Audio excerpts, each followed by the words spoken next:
Hi guys! Another day, another luto na naman tayo! Pork caldereta naman lutuin natin ngayon. Alam kong napakarami ang expert sa pagluluto ng caldereta. And again, may kanya-kanya tayong style ng pagluluto. And what you can see here is yung natutunan ko syempre sa bahay namin o kung paano magluto yung tatay ko. And it's up to you kung susundan mo yung step ko. Basta this is the easiest way that I know. Una, nagisa nga lang pala ako ng sibuyas at bawang dito. Bali hindi ko na pinan-fry yung patatas at carrots. Then after nun, sinunod ko na din yung buto-buto or yung spare ribs. Bali ribs nga pala yung ginamit ko dito. Then tinakpan ko lang, inantay kong magkulay brown o medyo lumambot. After a few minutes of waiting, bali sinunod ko na rin pala yung carrots at patatas. Ito yung sinasabi ko, hindi ko na siya pinan-fry. Mas gusto ko yung ganito. Mas trip ko yung medyo nagme-melt sila sa bibig ko kapag kinakain ko na.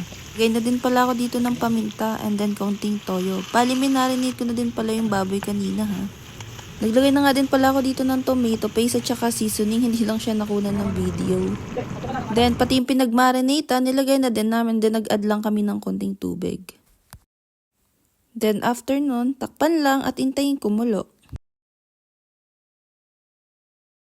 At nung nag-reduce na yung sabaw, nilagay na din pala namin yung peanut butter. Bale, ito talaga yung magbibigay ng flavors sa kaldereta natin.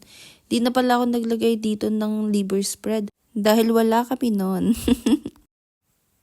Ang sekreto talaga para sumarap ang kaldereta mo, ilutuin mo ito na may kasamang pagmamahal. Cherries. Going back, nagdagdag nga din pala ako dito ng asukal para mas maging malasa. At kapag malambot na yung karne, dagdag na din natin yung bell pepper at saka siling maanghang. Then, mekos-mekos mo lang insan. Takpan at pakuluin. At nung medyo creamy na or malapot-lapot na siya, dinagdag ko na rin pala yung cheese. Optional lang to, pwede kang maglagay at pwede ka ding hindi. And mekos mo lang ulit insan at intayin mag-melt ang cheese. And tada! It's ready to serve! Tara, tikman na natin to.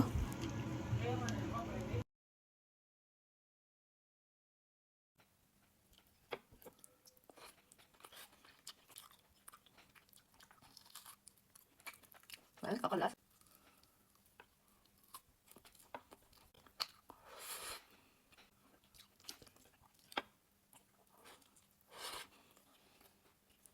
Oh.